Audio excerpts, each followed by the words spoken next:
Hello friends, welcome to the YouTube channel Deft Education. तो friends, एक बार फिर से आपका स्वागत है इस अमेजिंग प्लेटफॉर्म के ऊपर। आज का वीडियो एक नए टॉपिक पर है, दैट कोविड-19 हो, ओमिक्रॉन हो, ये सिर्फ और सिर्फ अगर सबसे ज्यादा किसी चीज को इफेक्ट करते हैं, खासकर जम्मू कश्मीर के अंदर, तो वो है एजुकेशन सिस्टम। अगर मैं बात करूं ओमिक्रॉन की, तो काफी ही तेजी से यह आज फैल रहा है। इसकी ट्रांसमिसिबिलिटी ज्यादा बताई जा रही है। लेकिन अगर आप साइंस स्टूडेंट हैं, आपको जरूर पता होगा कि जिस चीज की ट्रांसमिसिबिलिटी ज्यादा होती है, उतना ही कम वो डेंजरस होता है। यानी कि अगर ओमिक्रॉन की ट्रांसमिसिबिलिटी इतनी ज्यादा है, तो यह जाहिर सी बात है कि उतना ज्यादा डेंजरस ये नहीं होगा। यही वजह है कि गवर्नमेंट सिर्फ और सिर्फ एजुकेशन सिस्टम को ही बंद करना चाहती है। बाकी सिस्टम्स क्यों खुले हैं, बाकी सिस्टम्स आखिरकार चल क्यों रहे हैं, यह जानना बहुत जरूरी।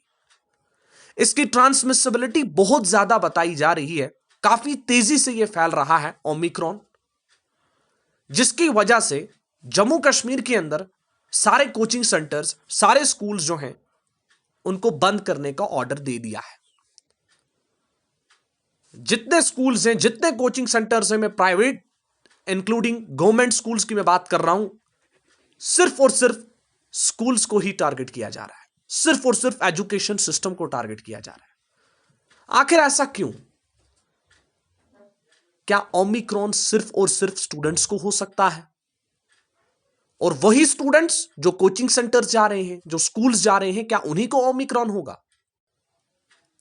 स्टूडेंट्स काफी ज्यादा मेहनत करके, इनके मां बाप के काफी ज्यादा पैसा लगाकर प्राइवेट इंस्टीट्यूशंस के अंदर ये ऑफलाइन कोचिंग के लिए जाते हैं, अपने डॉक्टर बनने का सपना लेकर, अपने इंजीनियर बनने का सपना लेकर, अपने साइंटिस्ट बनने का सपना लेकर, बहुत बड़ी अमाउंट में फी पे करके ऑफलाइन कोचिंग इंस्टीट्यूट्स को ज्वाइन करते हैं जम्मू एंड कश्मीर के अंदर।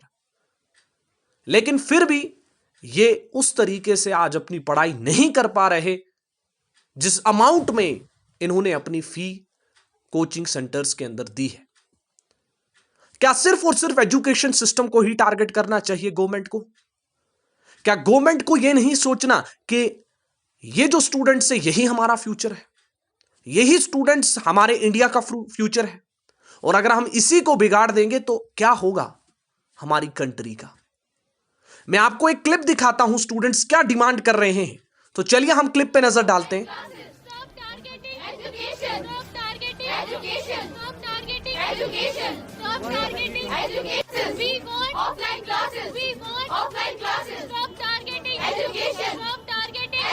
तो इस क्लिप में आपने देखा, स्टूडेंट्स डिमांड कर रहे हैं ऑफलाइन कोचिंग, स्टूडेंट्स यही डिमांड कर रहे हैं कि हमें ऑफलाइन पढ़ाया जाए।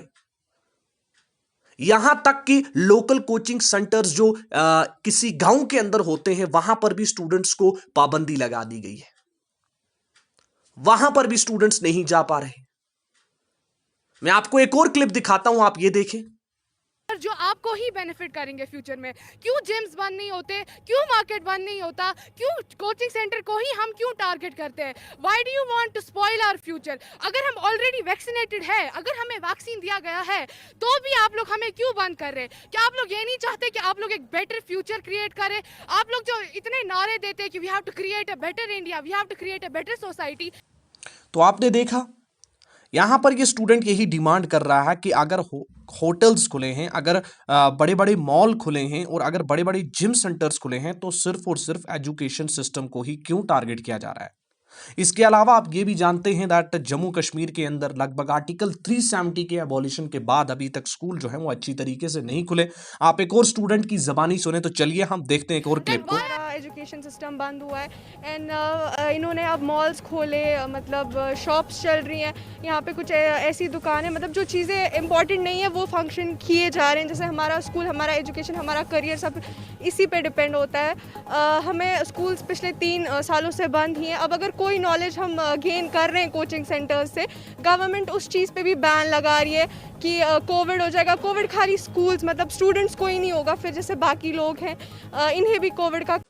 तो आपने देखा ये स्टूडेंट भी यही डिमांड कर रहा है दैट एजुकेशन सिस्टम को ही क्यों टारगेट किया जा रहा है।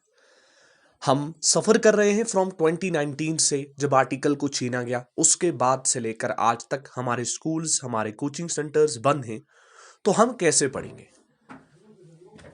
आखिरकार सिर्फ और सिर्फ एजुकेशन सिस्टम को ही क्यों टारगेट किया जा रहा है। क्या बच्चों को तभी कोरोना होगा जब वो किसी सेंटर जा रहे होंगे, तब नहीं होगा जब वो किसी मॉल की तरफ जा रहे हैं या जब वो किसी बड़े जिम सेंटर्स की तरफ जा रहे हैं, तब उन्हें कोरोना नहीं होगा। अगर होगा तो वो उनको कोचिंग सेंटर्स और स्कूल्स के अंदर होगा। गवर्नमेंट को एक पॉलिसी निकालनी चाहिए जिस पॉलिसी में क्लियरली एक अलग सा रूल निकाला जाए। जब तक को पेंडेमिक चल रहा है तब तक एक नया रूल होना चाहिए, एक नए रूल्स के तहत स्कूल्स एंड सेंटर्स को ओपन। तो हम गवर्नमेंट से सिर्फ यही अपील करेंगे दैट जल्द से जल्द कोई इलाज निकाला जाए इस बात का, दैट कोचिंग सेंटर्स ओपन रहें, स्कूल्स ओपन रहें, शिफ्ट वाइज पढ़ाया जाए, लेकिन ऑफलाइन कोचिंग जो है वो फिर से चालू हो जाने चाहिए। तो ये था आज का वीडियो। उम्मीद है कि आपको वीडियो पसंद आया। Thanks for watching.